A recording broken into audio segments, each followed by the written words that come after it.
Chapter 581 Bell Tower. You are listening at novelfull.audio. Several days passed with nothing disastrous happening.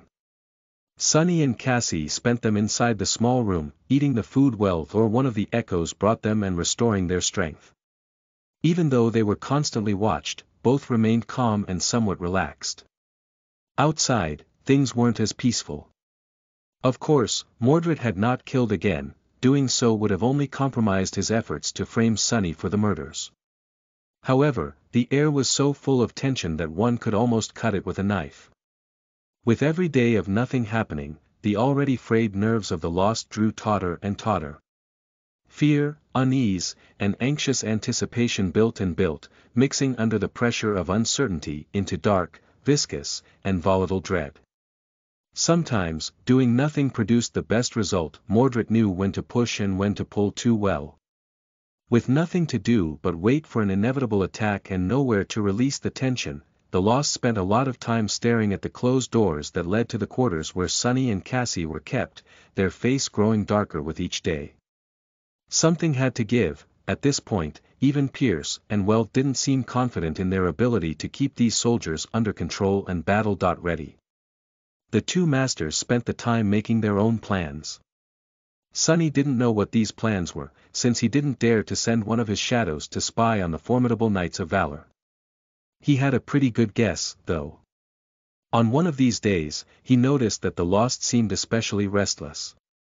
Pierce and Wealth were behaving a bit strangely, as well. Sunny frowned, then walked to the door, picked up a tray of food that had been delivered by an echo a few hours earlier, then brought it over and handed one of the bowls to Cassie. "Eat well today."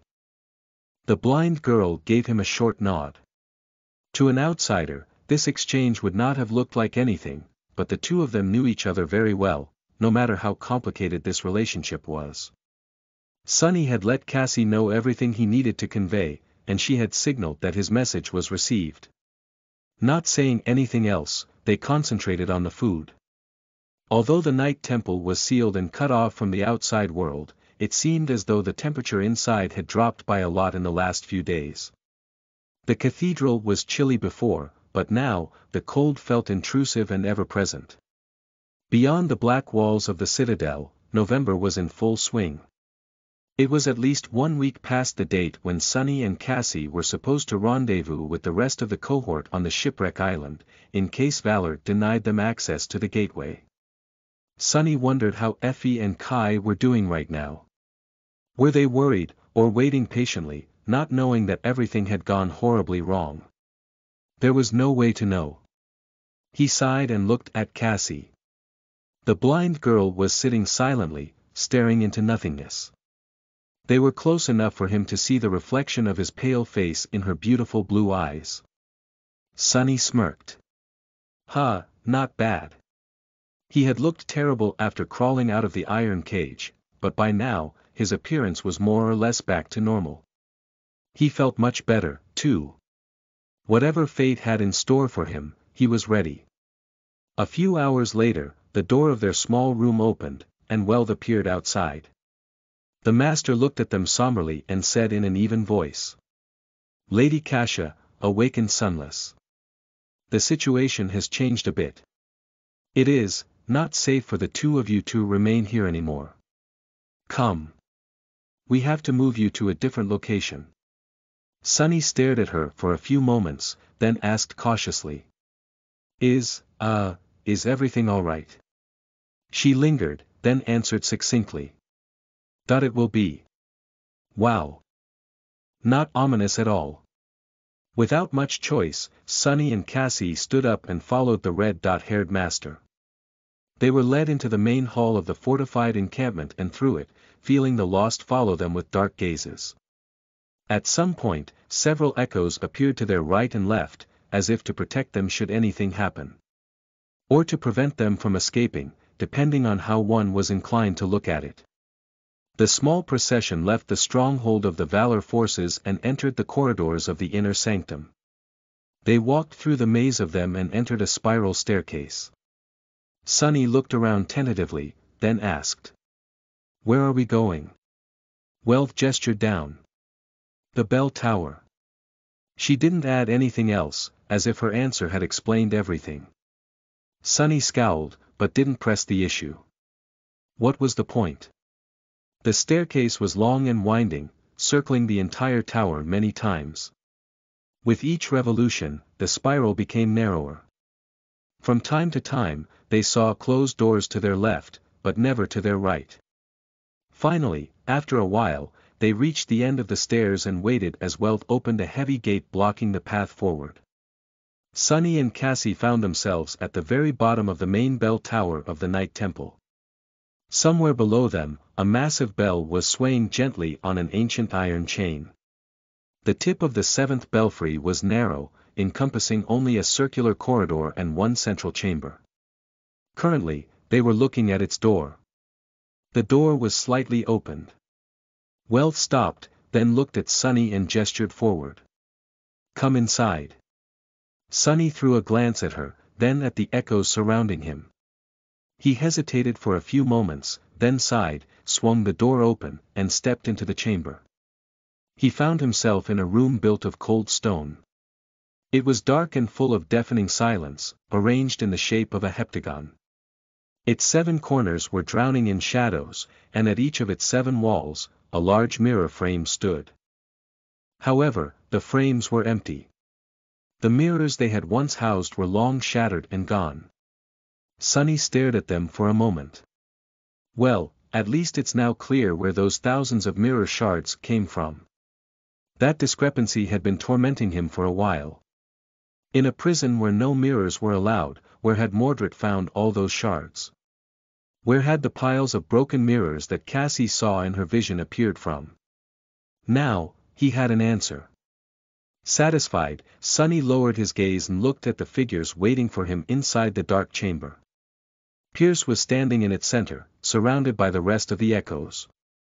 His eyes were cold and heavy. The fearsome master grimaced, then said, his voice low and threatening. "Whatever you think of doing, I would advise against it." At the same time, the door of the chamber closed with a deafening bang.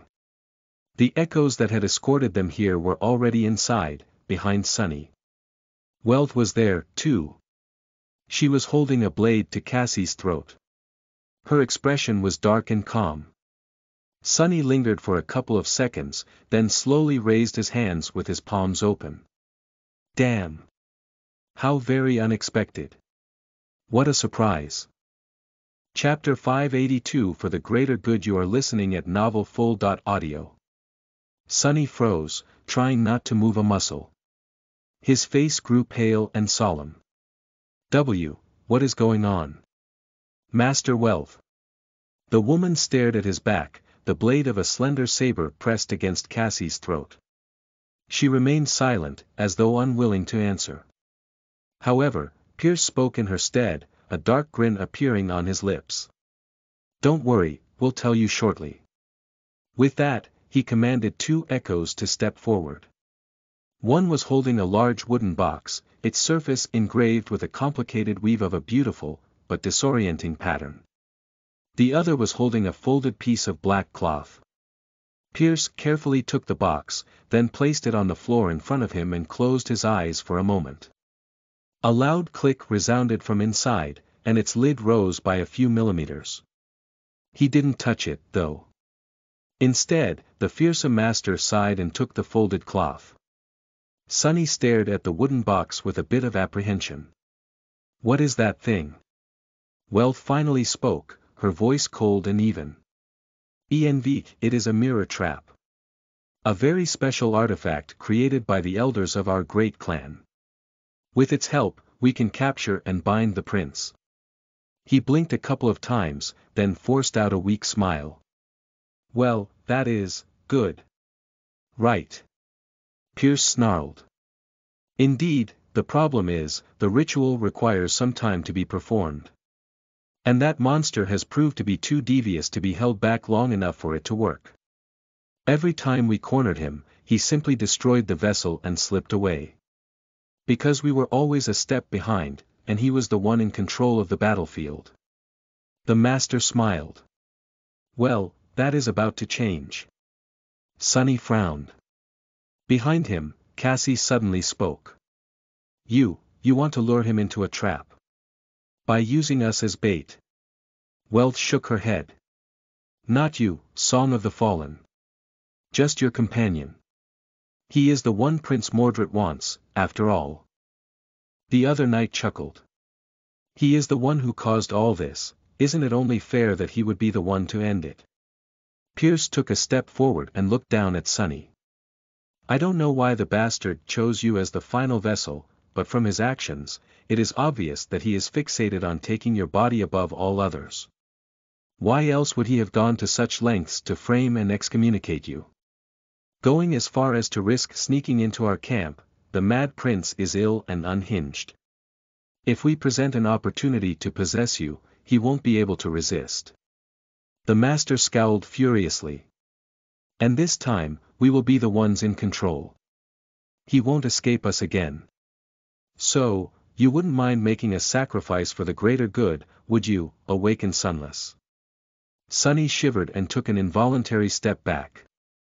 However, there was nowhere for him to go. Wealth and 5 echoes were behind him, blocking the path of escape. What if I do mind? Pierce smiled. Then Lady Kasha will tragically lose her life at the hands of the escaped murderer, while heroically assisting the great clan valor and saving lives, of course. And you will do as I say, anyway, only after a few additional, and very, very unpleasant, steps. Cassie gritted her teeth, then shouted. Sunny! Don't do it. In the next moment, Weld moved her saber, making the blind girl fall silent. A drop of blood rolled down her neck. Quiet. Sunny froze, as if not knowing what to do.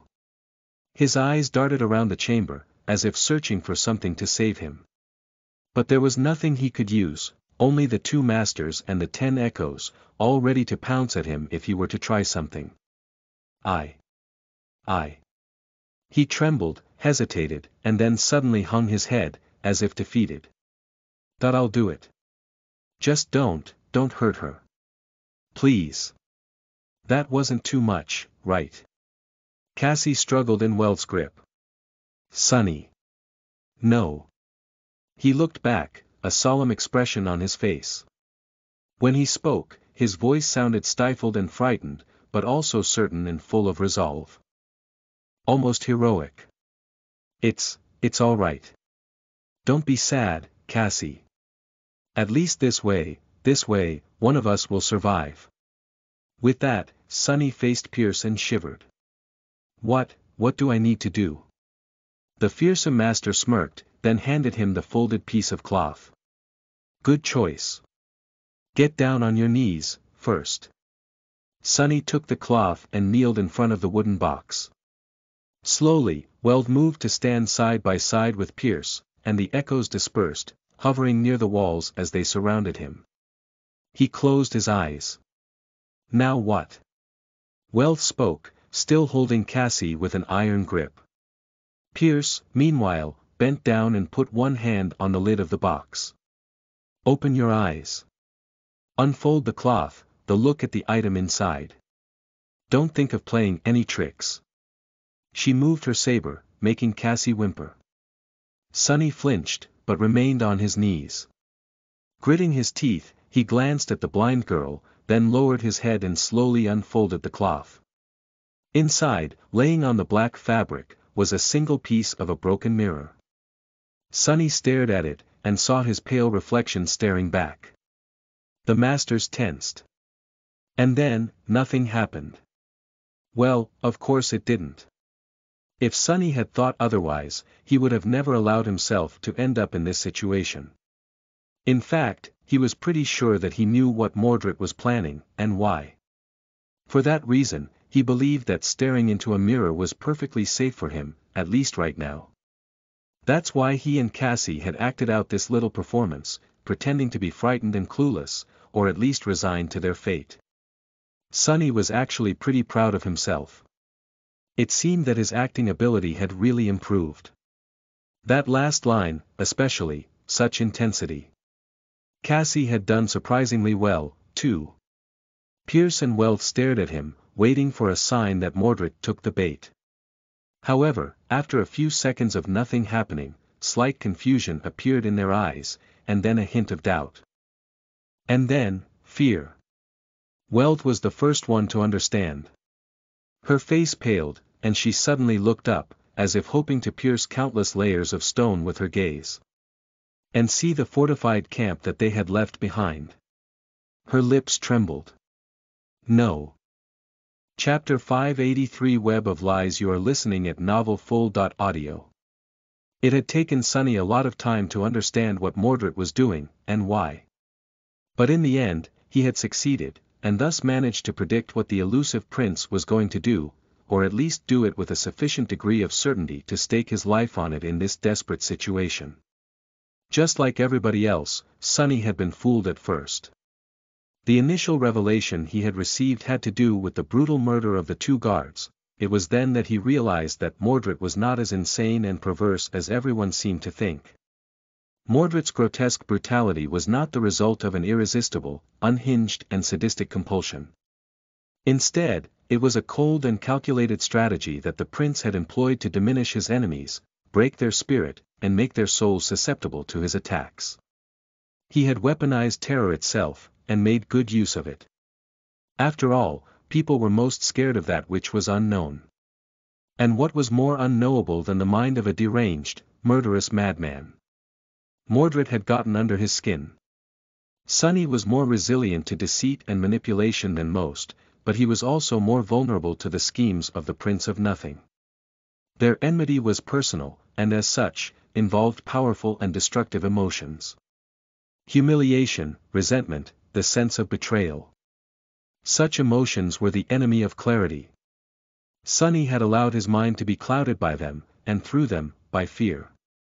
So, he had to separate his emotions from his perception of the situation, knowing that some of them were a dire obstacle, and some were engineered by Mordred in order to obfuscate the truth. Once he did, it was as though a veil had fallen from his eyes. Without it, several things became apparent. The first one was that Mordred was not as terrifying as he wanted everyone to think. Sure, he was astonishingly powerful for an awakened, and equally as lethal, enough so for Sunny to suspect that the prince possessed a divine aspect. If he and Nephice could, why not Mordred? He didn't know how many soul cores Mordred possessed, but if his aspect was indeed similar to theirs, there had been much more time for the former heir of valor to accumulate soul fragments and grow stronger. This could also explain why his power level was so anomalous. In any case, it didn't matter. Regardless of how powerful Mordred was, he was clearly not powerful enough to obliterate his jailers completely, otherwise, they would have been already dead. In fact, Sunny suspected that the Prince of Nothing was in the exact same situation as he himself was. Sunny could take on one of the masters, maybe even both of them with Cassie's help and a lot of luck. He also stood a chance in the battle against the surviving Lost. But he couldn't fight them all together, and neither could Mordred. It was not an accident that the guards had been killed in the usual brutal and ghastly fashion, but the wounded sentinels simply had their throats cut. The murderous prince had not abandoned his barbarous ways on a whim, he simply wasn't capable enough to do more unnoticed. Mordred was not all that powerful. Just very, very good. The second realization came thanks to the first one, after the two wounded sentinels had been killed and the crowd of their comrades was hungry for Sunny's blood.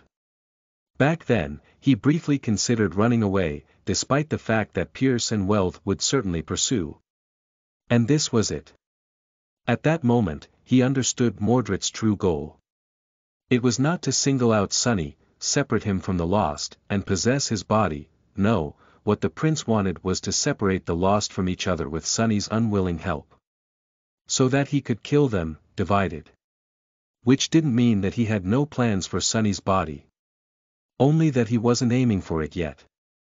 After Sunny understood Mordred's immediate goal, one last thing became apparent, that it was that the murderer was indeed already among them. Only he wasn't hiding inside Sunny, as the Lost suspected. Instead, he was hiding inside one of them. This mystery tormented Sunny for a while.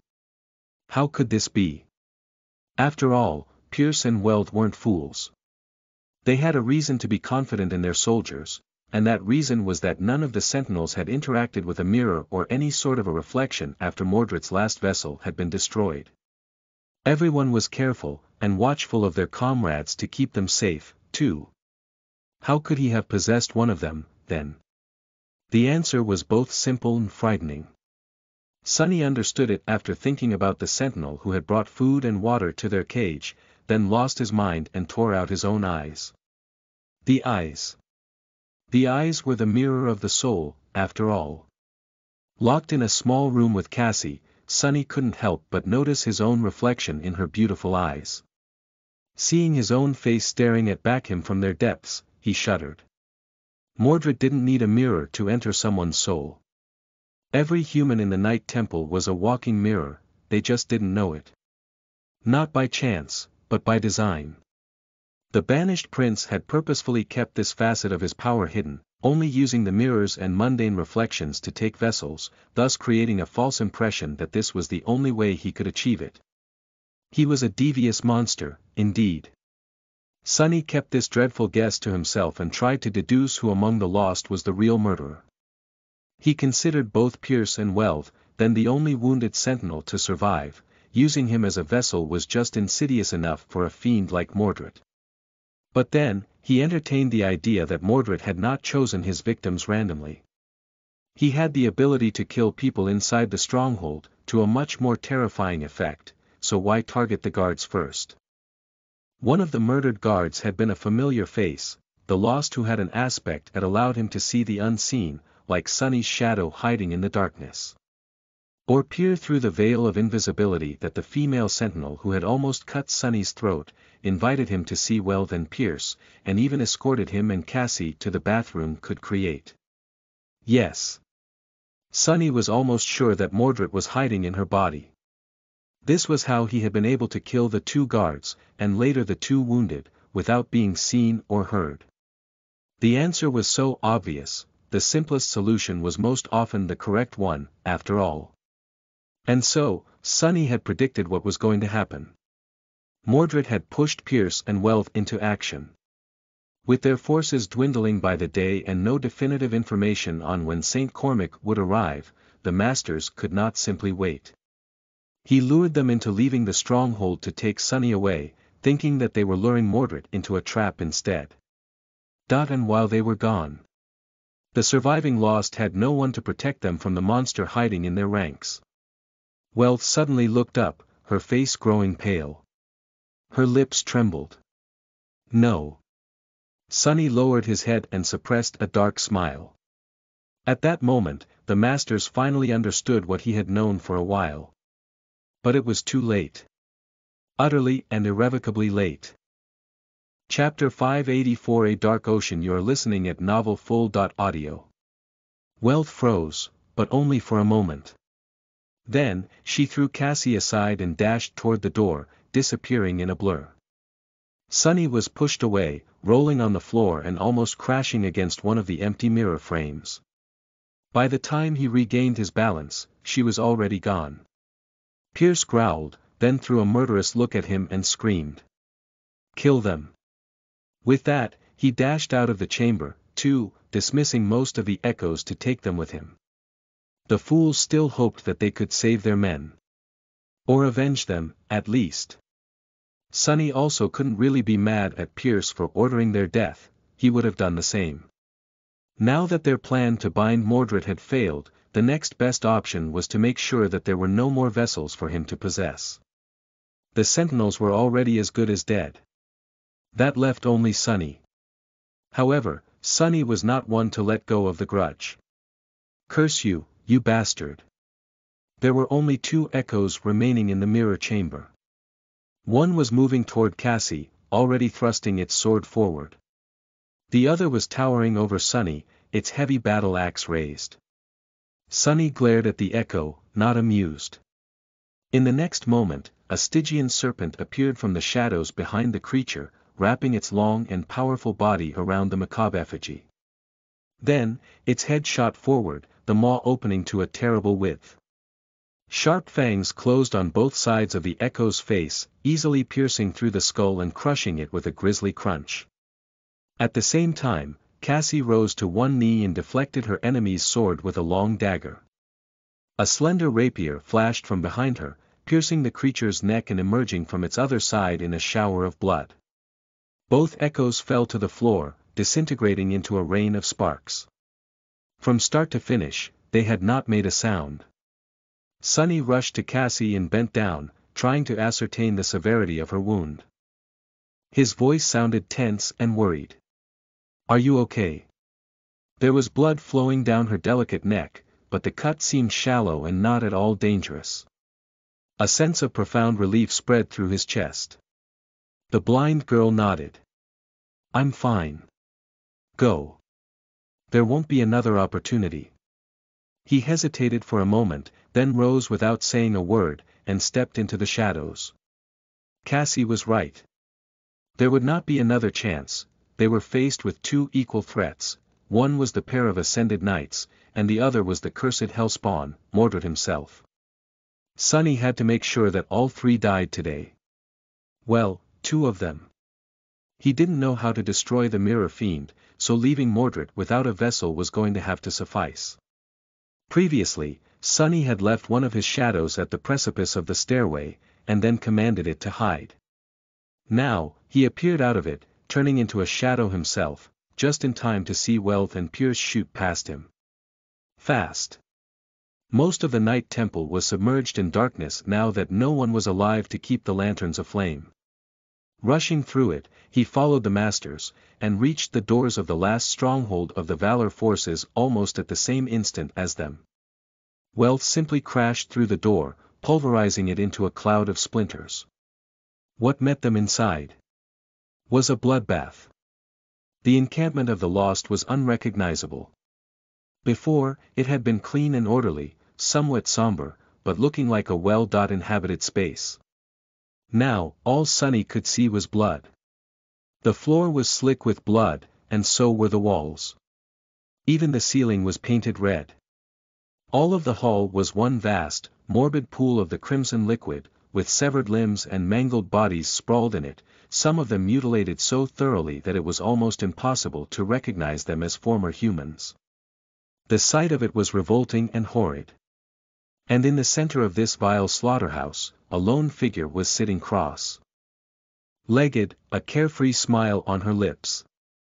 The beautiful female sentinel looked different, too. Her appearance was the same, but everything else about her, her bearing, her gaze, her presence, had changed. It was relaxed and friendly, almost polite. She looked, exactly how Mordred had sounded, back when he and Sunny spoke in the lightless abyss of the sky below. The dissonance between her pleasant demeanor and the gruesome bloodbath surrounding her was ghastly, bizarre, and deeply disturbing. When the two masters appeared inside the hall, 8 echoes weaving themselves from sparks of light around them, Mordred's smile widened. He absent-mindedly threw a knife cut out of a single piece of a pristine white stone into the air, then caught it again, and somehow made it disappear without a trace. Ah! Sir Pierce, Lady Wealth. You have finally made it. Then, he shifted his gaze and looked directly at Sunny, who was hiding in the shadows near the door. And you, Sunless. It is such a pleasure to finally meet you face to face. Well. I guess we've already met a few days ago. Still, what an occasion. I've waited for it for a long, long time. He looked back to Wealth and Pierce, his smile remaining the same, but his eyes growing cold and frightening, as though there was a dark ocean of unfathomable depth hiding beneath their surface, full of harrowing terrors. But not as long as I've waited to meet the two of you. Pierce growled, taking a step forward. You bastard. Mordred threw his head back and laughed. What? Don't you like my handiwork? I've tried so hard, just to impress you. He grinned, then slowly rose to his feet, the friendly smile disappearing from his face. Instead, an expression of dark, cold, murderous wrath appeared on it. 6 years, 6 long years you have kept me in that empty mausoleum. You and the rest of the great, noble, illustrious clan Valor. The female sentinel outstretched her hand, summoning a simple sword from the thin air. You destroyed my body, stole my birthright, you even destroyed my reflections. Ah, but no matter. I had plenty of time to think of ways to repay your generosity. The things I have in store for you, oh, my. When I am done with Clan Valor, the word itself will gain a new meaning. Even the gods will look up from their graves, and tremble. Mordred smiled, then said evenly, not moving his gaze away from Pierce and Wealth. What do you think, Sunless? You and I have no quarrel, well.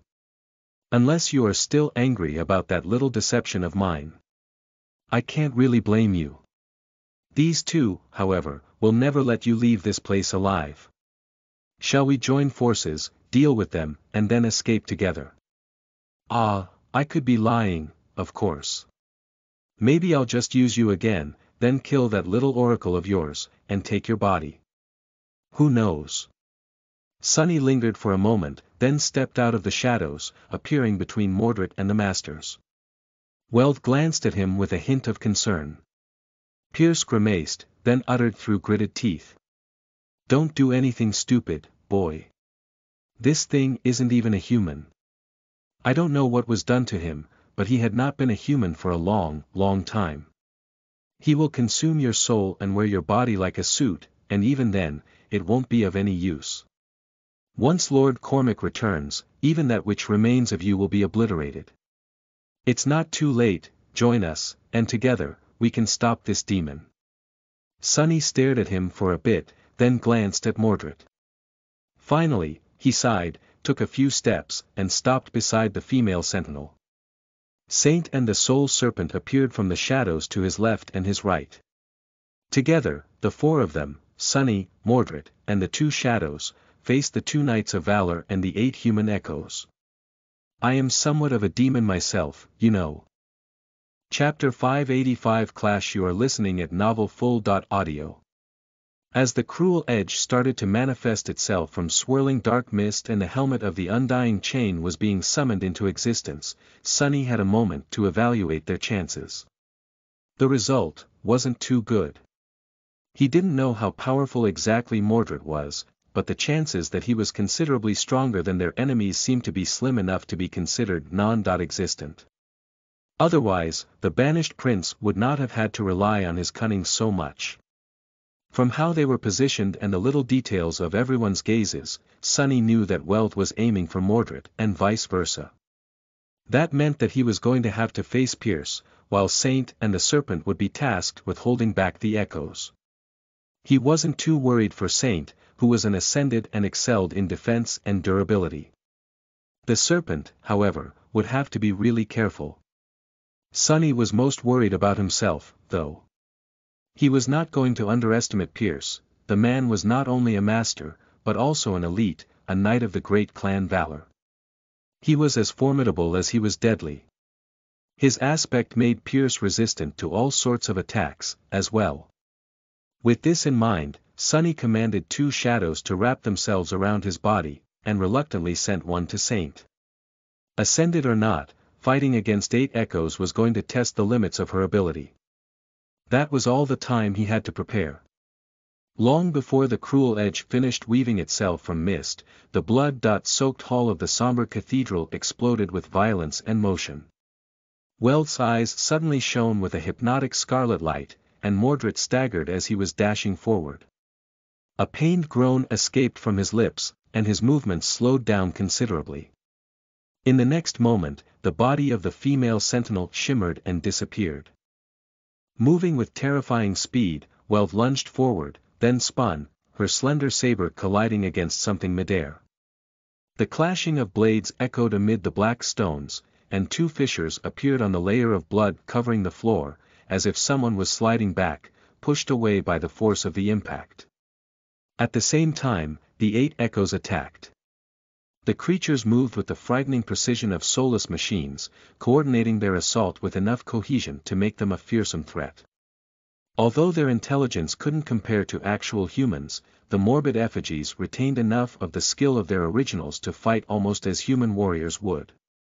Each of them possessed an aspect, too. Saint collided with their formation like a demon born out of darkness, her kite shield receiving a rain of blows as the midnight shard shot forward. The soul serpent submerged into the shadows and flowed through them, appearing behind the 6 advancing echoes to lunge at the 2 whose aspect abilities allowed them to perform ranged attacks. And lastly, there was Sunny. Pierce descended upon him like a siege ram, bringing down his long sword with enough force to make the whole hall tremble. Even augmented by 2 shadows, Sunny was still unable to compete with the master in terms of physical ability, but the gap between them wasn't large enough for him to be instantly overwhelmed. Sidestepping, he received the edge of the enemy's sword on the vambrace of the undying chain, angling it in a way that allowed for most of the force to be deflected instead of absorbed, and threw his other hand forward, the ghostly blade of the moonlight shard glinting dimly as it appeared out of nowhere, aimed at Pierce's throat. The master simply lowered his head, allowing the tip of the stiletto to slide off the cheek guard of his helmet, and pushed the hilt of his sword forward, trying to deliver a crushing blow to Sunny's chest. Sunny jumped back, not at all disappointed by the failure of his treacherous blow. It had not been meant to do any damage, anyway. It just had to buy the cruel edge to finally manifest itself into a material form. And now, it had. Sunny thrust the somber spear forward, forcing the enemy to dodge out of the way and give him a moment to breathe. Strong, the bastard is just too strong. Through the insight of Shadow Dance, Sunny could see and understand some of the Ascended Knight's battle techniques. Pierce possessed explosive strength and enough agility to channel it into almost inescapable attacks. His understanding of combat was tremendously deep, sharpened by years upon years of relentless training in countless battles. A warrior of such skill was not going to be led into an easy trap. His control of soul essence was also on a completely different level. From what Sunny could perceive, the master was using it with terrifying efficiency, achieving results that he himself couldn't even dream of, especially without the help of Soul Serpent. That was the core difference between them, and his main disadvantage. The only advantage he had, really, was the undying chain.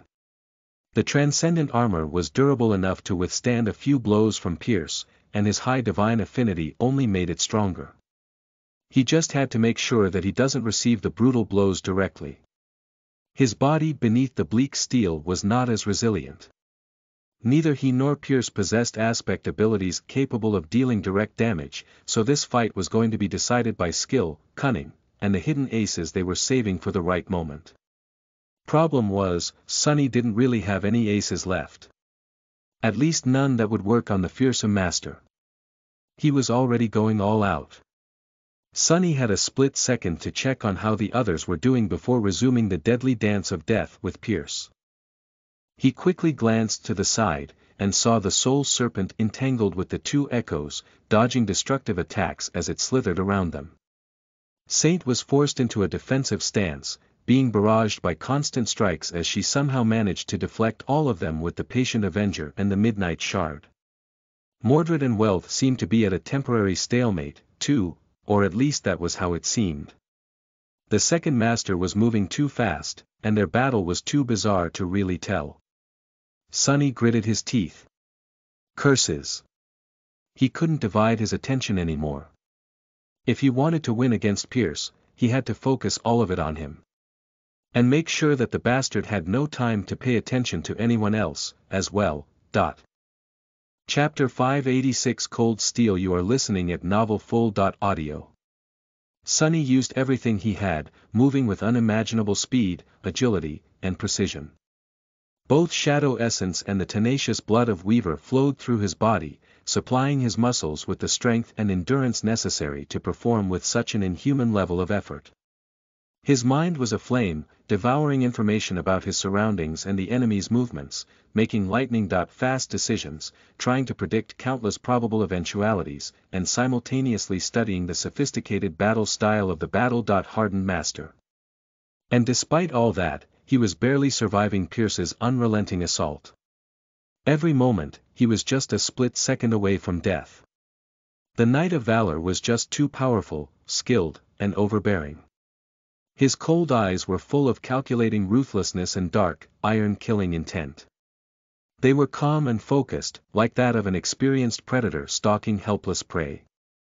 That prey, unfortunately, was Sunny. Damnation. Nothing he had experienced could have prepared him for this. Sunny had fought many opponents that were stronger and faster than him, but he had never been this outmatched in terms of sheer power, at least not in a fight against a human, who, unlike most nightmare creatures, also possessed a keen mind, devious cunning, and martial skill that were the greatest weapons of his kind. Maybe only Morgan of Valor, but she had held back, and theirs had not really been a battle to the death. Sunny and Pierce clashed on the bloodied stones, their weapons flashing through the air fast enough to leave afterimages behind. The clangor of metal filled the somber hall, mixing with the furious sounds of battle coming from their left. There, two different storms of metal raged violently, one centered around Mordred and Welv, the other from where his shadows fought the echoes of the fearsome master. Sunny had no time to look that way, but he could hear the constant ringing of blades landing on Saint's shield. There were so many blows that their sounds almost merged into one dreadful, uninterrupted litany of steel. He had not heard the spell yet, so he knew that none of the echoes had been destroyed. The shadows were in one piece, as well, even if he didn't know whether or not they were whole, damaged, or dying. He deflected another strike of Pierce's swift longsword, then whipped the butt of the cruel sight forward, hoping to catch the enemy in the face. Helmet or not, such a strike was bound to deliver some damage. Pierce received the blow calmly, and didn't even flinch. Instead, he lunged forward and rammed into Sunny with his shoulder, sending him flying back. Curse that bastard! Is he made of stone or what? Sunny twisted in the air and landed on his feet, tasting blood in his mouth. That shoulder bash was powerful enough to shatter a stone wall. His tempered bones had not shattered, though. Gritting his teeth, he immediately shifted, dodging a powerful thrust, and brought his spear down on the enemy. Fine, this is fine, the longer I survive, the better I understand his style, the better I understand his style, the longer I'll survive. The two of them fought ferociously, neither showing any sign of doubt, hesitation, or weakness. Yes, Sunny was younger and less powerful, but he was skilled and experienced, too. He was ruthless and cunning, too. He was a killer himself. Pierce had managed to land several debilitating blows, rattling his entire body. The undying chain held, but beneath it, Sunny was bruised and battered. However, he had been able to break through the knight's defense and deliver a few strikes of his own. The results were less than ideal, though. Even when he succeeded in thrusting the tip of the cruel sight through a crack in the enemy's armor, it was like trying to cut through a monster's hide. He only managed to burn the bastard a little, and make a few drops of blood roll down. Why was Divine Flame not as destructive as it should have been? What was wrong with this monster? Pierce pushed him away, briefly glanced at the shallow wound, and grinned darkly, not showing any indication of being bothered by it. Is this all you can do? Not enough, not nearly enough, little rat. Sunny growled. Shut your mouth. You suddenly have time to waste breath. With that, he attacked again, this time switching the enchantment of the mirror blade from incandescent flame to invisible, insidious soul damage. Pierce snarled and deflected the blow without too much effort. It was almost time, though. When the master decided to speak, without doubt aiming to distract and agitate the opponent, Sunny had a split second to steal a glance at how his shadows were doing. The serpent was on the verge of destroying one of the echoes, and had already wounded another. Saint was doing worse. Faced with 6 opponents, she couldn't launch a successful attack. Some of the echoes surrounding her were severely wounded, but none seemed to be close to death. That was not her task, though. Actually, Sunny preferred that she didn't eliminate any of the echoes. He wanted them all in one piece, constantly attacking the taciturn knight. Landing more and more blows on her shield. The Patient Avenger. By now, its surface was glowing with an angry orange light, as if there were furious flames burning beneath the cold steel. And there were, in a sense. A string of runes surfaced in his memory. Cold steel, enchantment description. This shield can store a portion of impact damage it receives to augment another weapon of its wielder or unleash an immolating wave of fire. Well, by now, the Patient Avenger received more than enough impact damage to unleash an ocean of flame. A few more strikes, and it was going to overload, sending all that fire outward. Just as Sunny thought that, 2 more strikes landed on the shield, and the angry orange glow turned brighter, slowly turning incandescent white. Currently, Saint was wielding the Blood Blossom charm, as well. With all the dismembered corpses lying around, its enchantment had long reached its limit, augmenting all the memories the shadow wielded with rampant strength. Sunny blocked Pierce's strike and slid back, his hands trembling from the force of it. At the same time, Saint spun and deflected 2 more swords with her shield. Its surface was almost entirely white now. Almost there, damn. Sunny gave a mental command, and the shadow that had been augmenting Saint flowed from the graceful demon's body onto the furiously shining shield. Another blow landed on the Patient Avenger. Saint braced, putting her shoulder behind it. Crap. And in the next moment, a terrifying explosion rattled the entirety of the inner sanctum. Chapter 587 The Explosion. You are listening at NovelFull.audio. Just a moment before the Patient Avenger detonated, Sunny fell backward and dove into the shadow cast by a wide stone pillar. He noticed a hint of surprise in Pierce's eyes, and in the next second, everything was suddenly drowned by blinding white light. The sound came next, a thunderous roar that would have probably destroyed his ears if he had not turned into a shadow. Then, the shockwave arrived, obliterating the pillar and turning it into a mass of flying rubble. Sunny's shelter was destroyed, and he was thrown back into the corporeal world, just in time to be engulfed by a terrifying, immolating flame. Luckily, he had summoned the memory of fire at the very start of the fight. Protected by its enchantment and by the undying chain, Sunny had withstood the terrifying heat. His eyes were tightly shut, and so only his eyelids were singed. The explosion had turned out to be much more powerful than he had expected. Damnation. The hall was completely decimated. The pillars supporting its ceiling had been destroyed, and its walls had cracked, some sections crumbling completely. The bodies of the murdered lost were practically erased from existence, and everything was obscured by a cloud of stone dust mixed with thin crimson mist, which had appeared after the pool of blood had evaporated. In all this mayhem, Sunny was able to sense a few familiar shapes. The serpent had merged with the shadows before the explosion had hit, too, so it was unharmed. Saint, however, was not as lucky. Her entire left arm had been torn off at the shoulder, the onyx armor mangled and revealing scorched alabaster skin. Fine ruby dust was flowing from the terrible wound, falling to the floor like a stream of a morbid hourglass, as if counting off how long she had left to live. That was the result of augmenting and overloading an ascended memory. Even the wielder was not safe from the consequences, as it turned out. Sunny's mouth twitched, and he immediately dismissed the taciturn knight, then called back his third shadow. In the short moment before it reached him and wrapped itself around his body, he managed to sense the rest of the devastated hall. The echoes seemed to be obliterated. Welt was kneeling at a distance, shaken and superficially wounded, but still alive. Mordred was sprawled on the floor, seemingly thrown out of his invisibility. Only Pierce was still on his feet, as if not affected by the explosion at all. His armor was battered and scorched, wisps of smoke rising from the cracks, but the master himself appeared unperturbed. In fact, his murderous intensity only grew more suffocating. He was like an impregnable stone cliff that could never be brought down by the raging winds. Not wishing to reveal himself, Sunny suppressed an infuriated growl and silently dashed forward.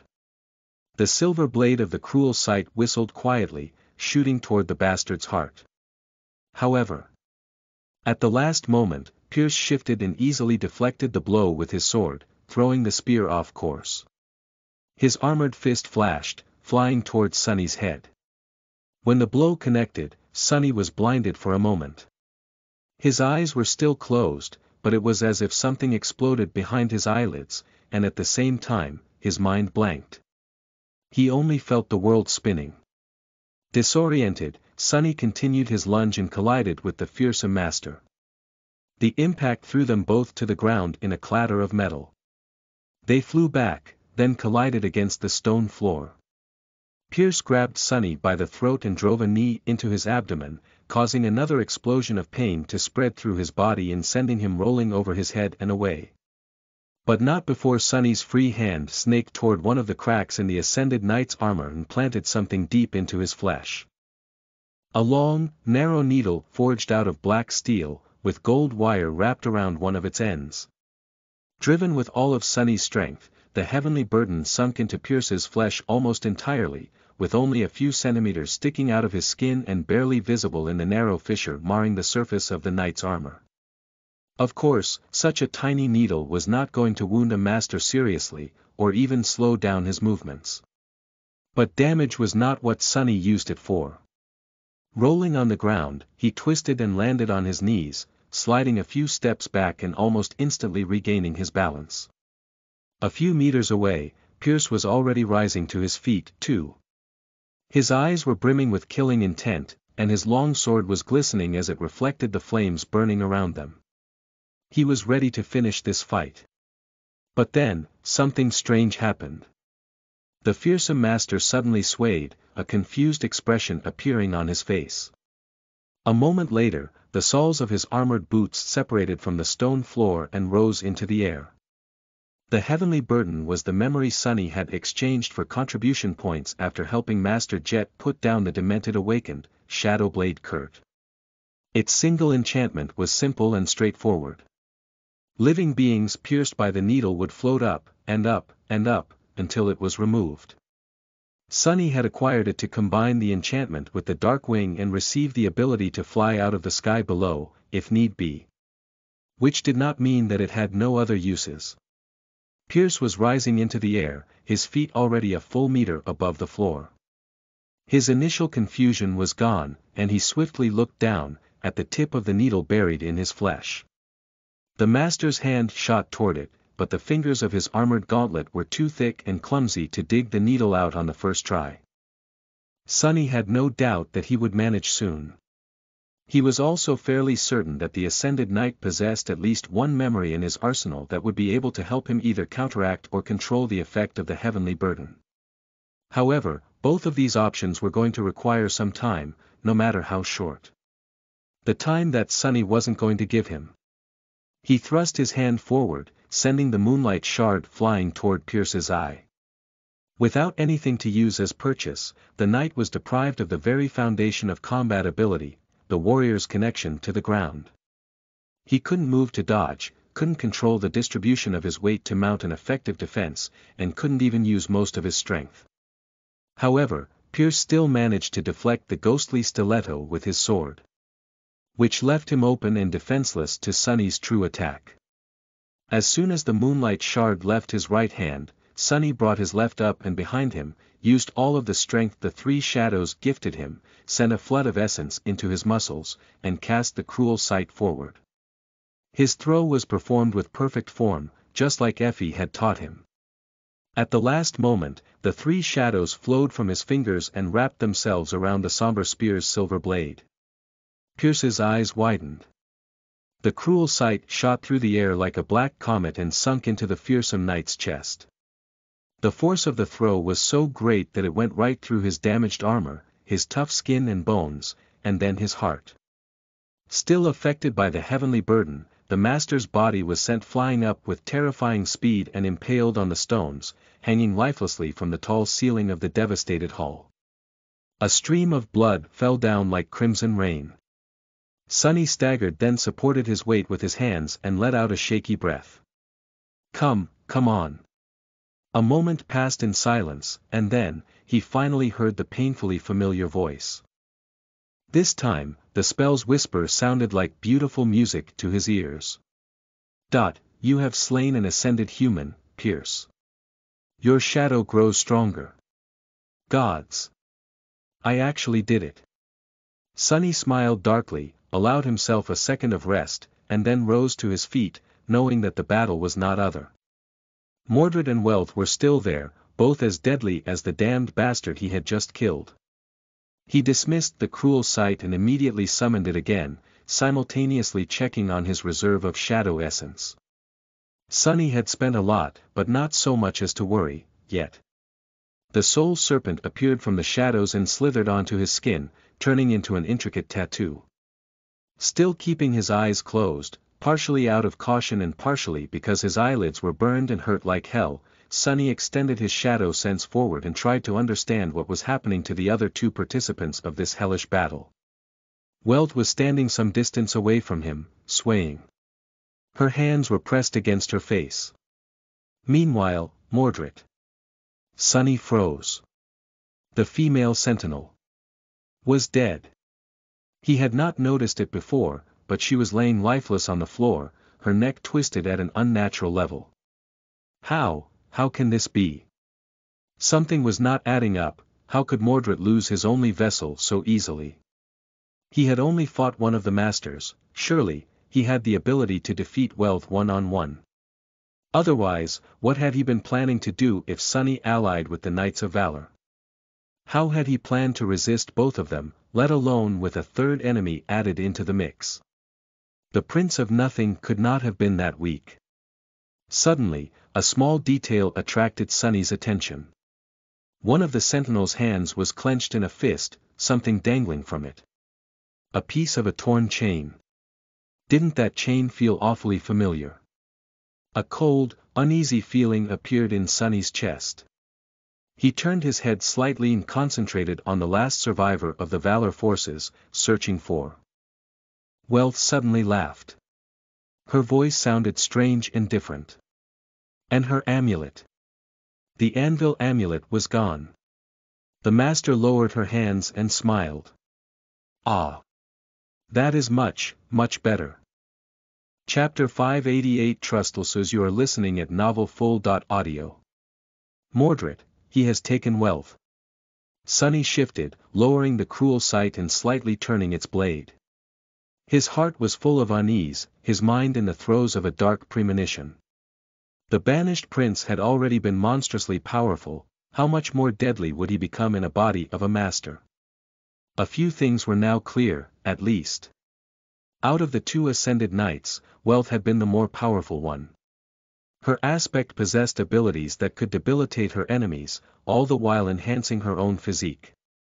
That was why she had been the one to sap Mordred of a large portion of his strength and attack him. And yet, it was strange to see that the Prince of Nothing had struggled to defeat her so much, and for so long. If he couldn't win against one of the masters, how had he ever planned to face both? However, if he had decided to take Wealth's body and thus couldn't harm it too much, that would explain his tardiness. Fighting an ascended elite while not being allowed to wound her was a dreadfully harsh task. Had Mordred been aiming for Wealth's body from the start, or had he changed his plans on the fly when the opportunity presented itself? Was his intention to take Sunny as his vessel just a ruse, a misdirection, or was Sunny still in danger? No way, he already has a body of a master. There is no reason to abandon it for the sake of mine. Right. Ah. That is much, much better. Mordred straightened, then stretched, looking at his own arms with curiosity. He clenched Wealth's fists, then grimaced slightly and let his hands relax. Finally, the Prince of Nothing turned slightly and looked at Sunny with a smile. Wouldn't you say, Sunless? Sunny lingered for a moment, then nodded cautiously. I guess. How does this work, exactly? Are you an ascended now? Mordred's smile widened a little. So curious. Your inquisitive nature is truly worthy of an academy researcher. Dodging the questions like always, huh? Sunny sensed the slender saber laying by the former master's feet, then concentrated on the corpse of the female sentinel for a moment. So, what now? How are we going to escape this place before the saint arrives? The Prince of Nothing bent down, picked up the saber, and sighed. Oh, don't worry. I do have a plan. It's just. I am not sure that you are going to like it very much, Sunless. Sunny felt cold shivers running down his spine. Mordred's tone was still friendly, but the implication behind his words did not promise anything good. Bastard. He's going to double-cross me, isn't he? Well, it's not like Sunny had not been planning to do the same. He gritted his teeth, then said somberly. That we don't have to do this, you know. It is just like you said, there's no quarrel between us. We can just go our separate ways. Maybe even work together, for a bit. Let's be friends. Mordred chuckled. Oh. I would like that very much. But, Sunless, if you really want to be my friend, why do you still have your eyes closed? He took a slightly awkward step forward, as if not yet entirely used to his new body. It's hard to trust someone who refuses to look you in the eye, you know. Why don't you look at me, Sunless? Sunny paled, then backed away a little. I'd rather not. My eyelids hurt. Mordred grinned. That is a pity. But oh well, to tell you the truth, we wouldn't have become real friends, anyway. Sunny took another step back, then asked tensely. Oh yeah. Why is that? The Prince of Nothing stopped smiling. When he spoke, Wells' voice sounded cold and insidious, full of endless darkness. Do you take me for a fool? Did you really think that I would not smell the stench of Dreamspawn on you? Ha! You better tell me, Sunless, why did Asterion send you to the Chained Isles? Why hunt down my beast? What is that abomination scheming now? Sunny scowled. What? He was genuinely confused. If his eyes weren't closed, he would be blinking in surprise right now. Did Mordred really lose his mind? I have no idea what the hell you are talking about. What stench? Why would I be sent by Asterion? I've never met anyone by that name, let alone knowing anything about their schemes. Are you hearing yourself, you lunatic? Wait a minute, the prince, the Dreamspawn, could it be? Mordred froze, then tilted his head a little. Ha, how curious. You can't lie, so this must be the truth. But if you never met Asterion, why do you reek of Dreamspawn? Sunny grimaced, not wishing to answer. However, he had no choice. Surrendering to his flaw, he uttered through gritted teeth. I may have met another Dreamspawn. The Prince of Nothing raised his eyebrows, surprised. Really? Who? God damn it. Sunny clenched his fists, then said darkly. Nephice. Mordred frowned. Nephice. Nephice of the Immortal Flame Clan. Wait, she is still alive. Sunny nodded, and the banished prince threw his head back, laughing. Oh. Oh, my. So there is another Dreamspawn walking the Dream Realm, and she is the daughter of Smile of Heaven and Broken Sword. This must be fate. I wonder if the old bastard knows. While Mordred was laughing, Sunny was feeling cold all over. Not because of this sudden outburst, but because of what the Prince of Nothing had said right before. You can't lie, so this must be the truth. How does he know that I can't lie? Since when had Mordred known about his flaw? Had he simply figured it out after watching Sunny for a few months? No, that wasn't possible. Sunny had not spent that much time in the Dream Realm after escaping the sky below, and especially not communicating with a lot of people outside of selling them real-world items. He had not done anything to compromise himself. What was going on? Chapter 589 Dark Mirror. You are listening at NovelFull.audio. For a moment, Sunny's heart grew heavy, his mind consumed by murderous darkness. He thought that he had been betrayed again. There were very few people in the two worlds who knew the secret of his flaw. Nephice was one, but she was far away. Kai and Effie probably had their guesses. However, they chose to remain silent out of respect for his unwillingness to speak about this matter. That left only Cassie. Cassie, who was right here in the Night Temple and had already turned on him once. But after thinking about it a little, Sunny realized that there had been another being who possessed the knowledge of his aspect. The problem was that it had been dead for a long, long time. The Mirror Beast. The ascended reflection had mirrored his aspect, so it had to have glimpsed it somehow. And it was connected to Mordred far more thoroughly than Cassie ever could be. The Prince of Nothing had not known everything about the Shadow Slave aspect before, Sunny was sure of it. Back in the abyss of the sky below, Mordred had expressed genuine curiosity and surprise about things that he would have already learned otherwise.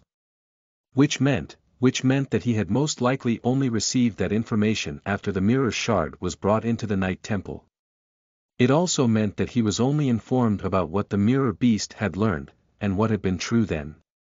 If this guess was correct, maybe Sunny would be able to use a gap in Mordred's knowledge to his advantage.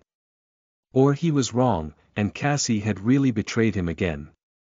A lot of things depended on whether or not he was ready to trust her again. His very life, most likely. Sunny frowned, then said, his voice even. You seem to be having fun. So, now that you know that I have nothing to do with Asterion, whoever that might be, are you going to rethink your previous plans and leave me be? Mordred chuckled. What do you think? Sunny sighed. Honestly, I don't know what to think anymore. Not when it comes to you, at least. You really are a devious bastard, you know that, right? Oh, don't take it as an insult, by the way. Coming from me, it's actually a compliment. The Prince of Nothing shook his head, then took another step forward. Well. A mirror can only reflect what is in front of it, Sunless. Is it my fault that the things in front of me are cruel, vile, and deceitful? I think not, then again, maybe it is. Either way, I don't really care. Blame your bad luck for being of use to me, if you wish. His eyes ignited with a hypnotic scarlet light, and although Sunny's own were closed, he suddenly felt slow and sluggish, strength draining from his muscles. He swayed, and used the cruel sight to support himself. Arg. Wait, before we start this, answer me one last question. Mordred smiled. Sure. Why not? What do you want to know? Sunny strained, as if trying to speak. His mouth opened. But instead of saying anything, he simply attacked. The Prince of Nothing laughed, amused by this little deception. His saber flashed forward to meet the blade of the cruel sight. A moment later, though, his laugh abruptly stopped. Sunny had no illusions about his chances in the fight against Mordred, not when the bastard occupied the body of a powerful master, one whose aspect allowed him to weaken his enemies and strengthen himself, no less. But then again, when had Sunny ever fought fairly? From the start of it, he had been subtly manipulating the banished prince. Every step back he had taken was meant to bring them into the right positions. The angle at which he held the cruel sight had been calculated so that the mirror blade only reflected what Sunny wanted Mordred to see. Or rather, so that it didn't reflect what Mordred was not supposed to see. And at the moment of his attack, his efforts finally paid off. Because, in the end, he had chosen to trust Cassie after all. The blind girl silently appeared at the entrance of the hall, behind the banished prince. Her eyes were hidden by the silver half-dot mask, but the polished steel armor and the midnight blue coat were gone. Instead, she was wearing the familiar light tunic and a cloak the color of sea waves. This was the memory gifted to her by Nephice, one that Changing Star had received after slaying an awakened terror in her first nightmare. The armor that possessed an enchantment which made enemies less likely to pay attention to its wearer. Unnoticed, Cassie knelt and placed something on the floor in front of her.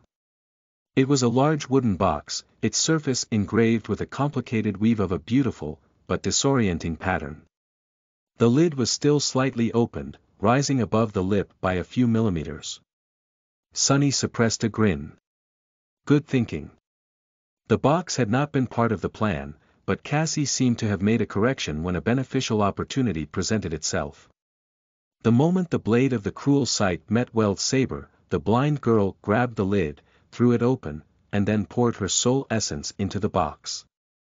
Inside, the mirror trap was lined with plates of polished silver, each reflecting the one opposite it, thus creating an infinite labyrinth of reflections. The pattern on its surface shined with a pale glow. Mordred staggered, his laughter cutting short. His hand seemed to weaken. Sunny easily pushed the saber aside and thrust his spear forward, aiming to end the fight with one ruthless strike. However, the Prince of Nothing wasn't done yet. He recoiled, narrowly avoiding the killing blow. Even though the tip of the cruel sight pierced Weld's flesh, the wound wasn't fatal. In the next moment, Mordred disengaged, jumping back and staggering as he raised the saber into a defensive stance. His eyes darted toward the wooden box. That cursed thing. Blood was streaming down his side, but the banished prince didn't seem to care. Neither did Sunny. He dashed forward, feinting a downward slash, then turning it into a swift thrust. Who knew how long Mordred would be slowed down by the mirror trap? It hadn't helped the forces of valor. He had to finish this fast. Mordred barely deflected the attack, moving with visible strain. His mouth twitched. "Hey Sunless, why don't you go and destroy that box?" Sunny pushed forward, closing the distance between them and simultaneously turning the cruel sight into a sword. It flashed through the air, but was deflected once again.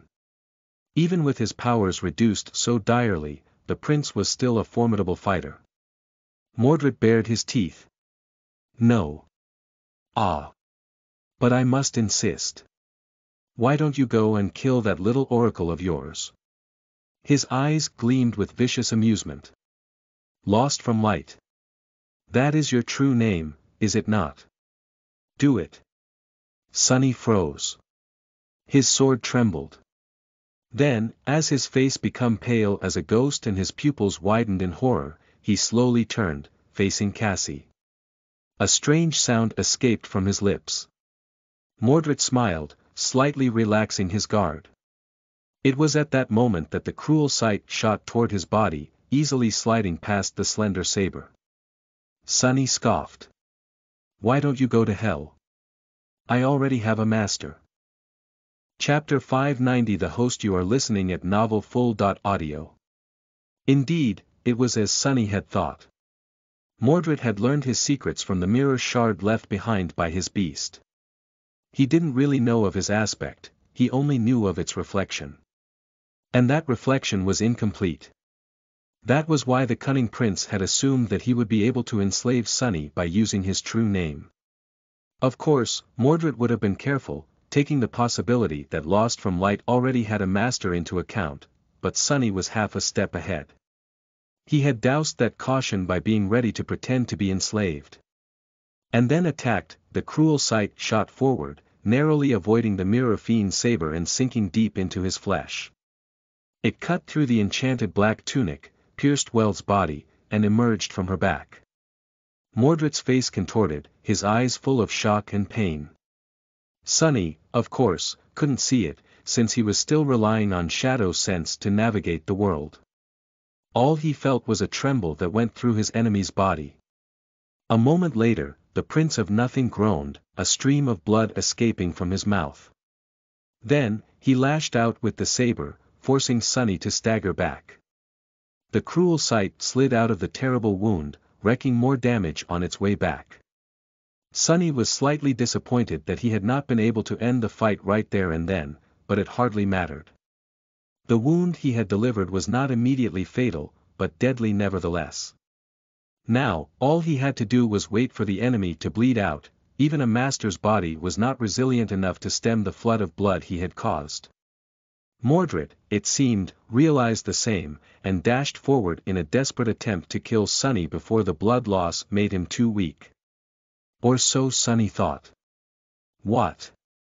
Instead of attacking with the saber, the Prince of Nothing used it to push the cruel sight aside, and continued to move forward, eventually colliding with Sunny and grabbing him by the throat. Is he crazy?